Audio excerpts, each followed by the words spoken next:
Assalamualaikum warahmatullahi wabarakatuh. Halo semuanya, perkenalkan nama saya Sinta Rahmawati dengan NIM 61201230513 dari kelas RA12 Manajemen Fakultas Ekonomi dan Bisnis Universitas Primagraha. Yang terhormat Bapak Muhammad Teguh Setiadi, SEMM, sebagai dosen pengampu mata kuliah Komunikasi Bisnis.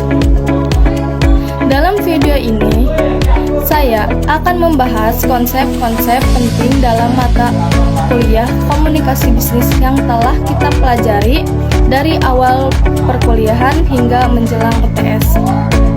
Aja kita mulai ke materi yang pertama.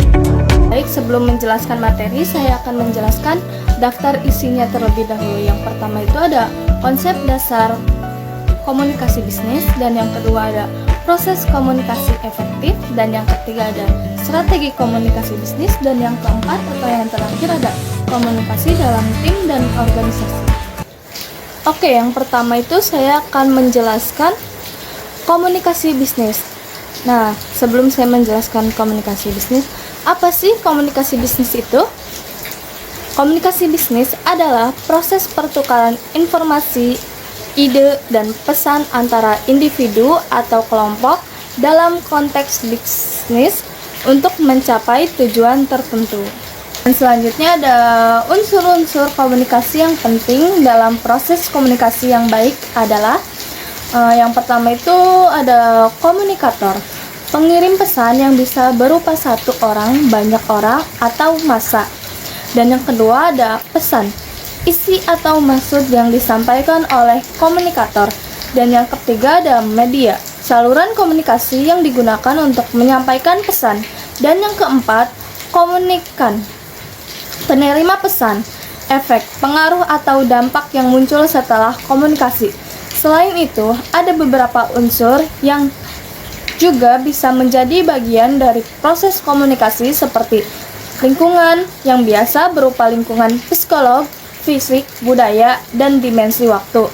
Noise atau gangguan yang bisa berasal dari suara musik keras atau bencana alam, yaitu proses pengubah informasi menjadi pesan.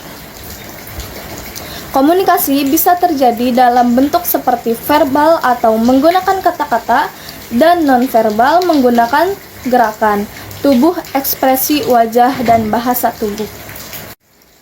Oke, materi selanjutnya ada ciri-ciri komunikasi. Yang pertama, bersifat formal dan profesional. Apa sih bersifat formal dan profesional itu? Bersifat formal dan profesional berarti sesuai dengan peraturan, adat, kebiasaan, dan etika yang berlaku. Formal, sesuatu yang sesuai dengan peraturan atau adat kebiasaan yang berlaku. Kata formal berasal dari bahasa Latin, yaitu form yang berarti bentuk. Sedangkan profesional, seorang yang menjalankan profesi dengan benar dan sesuai etika. Profesional memiliki keahlian, pengetahuan, dan keterampilan tertentu dalam suatu bidang yang telah diakui oleh masyarakat. Dan yang kedua, bertujuan untuk mendukung aktivitas bisnis. Tujuan dari semua kegiatan ini adalah untuk mendapatkan keuntungan bisnis, adalah perusahaan komersial. Dalam dunia bisnis, dalam ilmu komunikasi, bisnis adalah organisasi yang menjual barang atau jasa kepada konsumen atau bisnis lain untuk mendapatkan keuntungan. Dan yang ketiga atau terakhir, menggunakan berbagai media, lisan, tertulis, visual. Menggunakan berbagai itu dalam konteks komunikasi dapat membantu menyampaikan informasi dengan lebih baik. Komunikasi visual itu komunikasi nonverbal yang menyampaikan pesan atau informasi melalui visual, seperti gaya rambut, make up, atau pakaian. Komunikasi visual dapat membantu beberapa orang dalam mengkonsumsi informasi. Dan yang kedua, komunikasi verbal. Komunikasi yang menggunakan lisan dan tulisan untuk menyampaikan pesan. Contohnya, komunikasi verbal ada percakapan, presentasi, panggilan telepon, dan wawancara. Dan yang ketiga, komunikasi tertulis. Komunikasi yang dilakukan melalui tulisan, seperti mengirim surat. Contoh, media komunikasi cetak adalah buku, brosur, majalah seperti kabar. Dan di sini ada tujuan komunikasi bisnis. Tujuan dari komunikasi bisnis adalah untuk memastikan bahwa informasi yang relevan dan penting dapat disampaikan secara efektif dalam konteks bisnis sehingga mendukung pencapaian tujuan organisasi. Nah, selanjutnya ada umpan balik atau feedback adalah tanggapan atau respon terhadap satu pesan yang dikirimkan.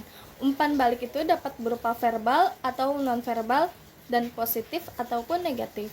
Positif itu berarti umpan balik atau kata-kata yang baik, sedangkan yang negatif itu kata-kata yang kurang baik. Saya akan menjelaskan lebih detail umpan balik itu. Umpan balik memiliki berbagai jenis. Yang pertama itu ada umpan balik verbal ya. Umpan balik verbal yang disampaikan melalui kata-kata atau bahasa, baik tulisan maupun tulisan. Dan yang kedua itu ada umpan balik nonverbal.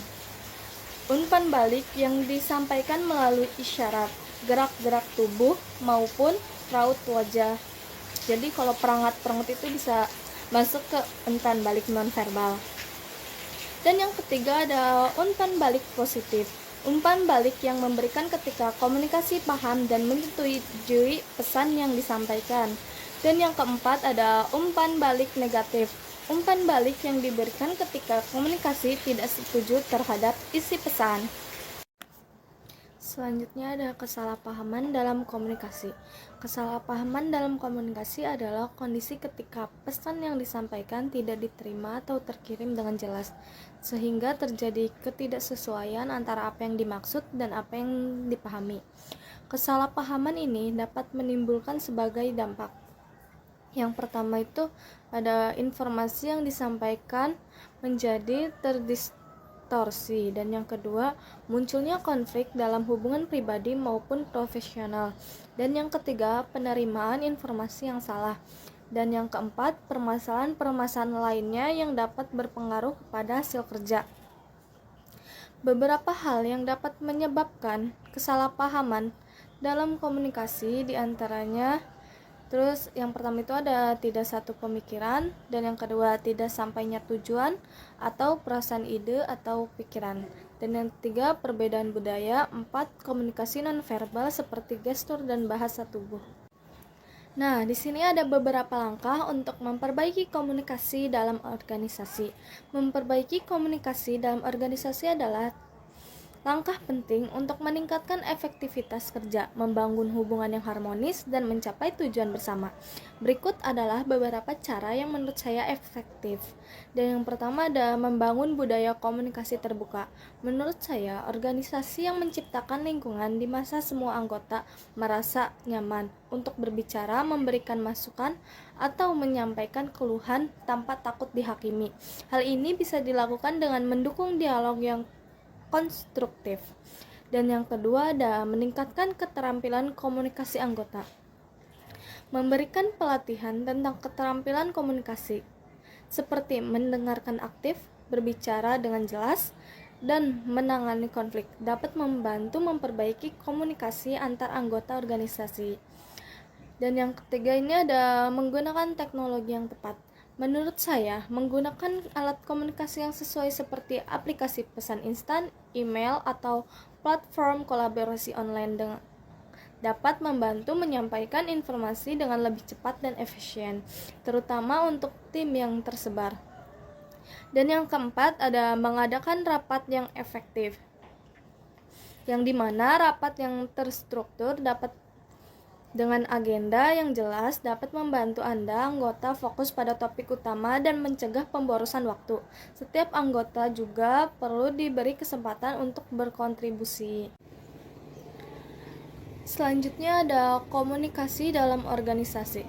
Komunikasi dalam organisasi adalah proses pertukaran pesan atau informasi yang dilakukan untuk mencapai tujuan tertentu dalam sebuah organisasi. Komunikasi ini dapat dilakukan secara formal maupun informal, asalkan tujuannya dapat tercapai. Komunikasi dalam organisasi memiliki beberapa fungsi diantaranya. Yang pertama itu ada membangun niat baik agar saling mengerti antara organisasi dan orang di dalamnya. Dan yang kedua, memunculkan jaringan informasi dalam organisasi. Dan yang ketiga, mengatasi lingkungan yang tidak pasti atau berubah-ubah. Komunikasi yang efektif dalam organisasi dapat menciptakan hasil yang selaras dan tercapainya target, visi, dan misi organisasi.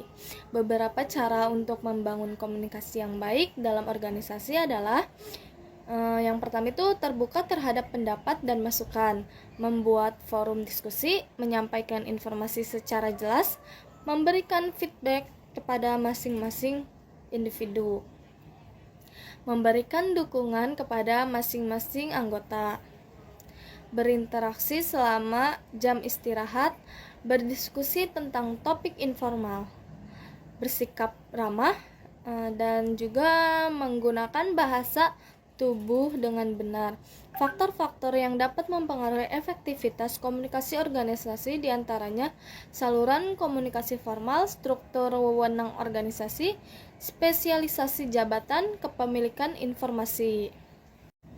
Adapun masalah komunikasi organisasi. Nah, di sini saya mengambil contohnya di tempat kerja.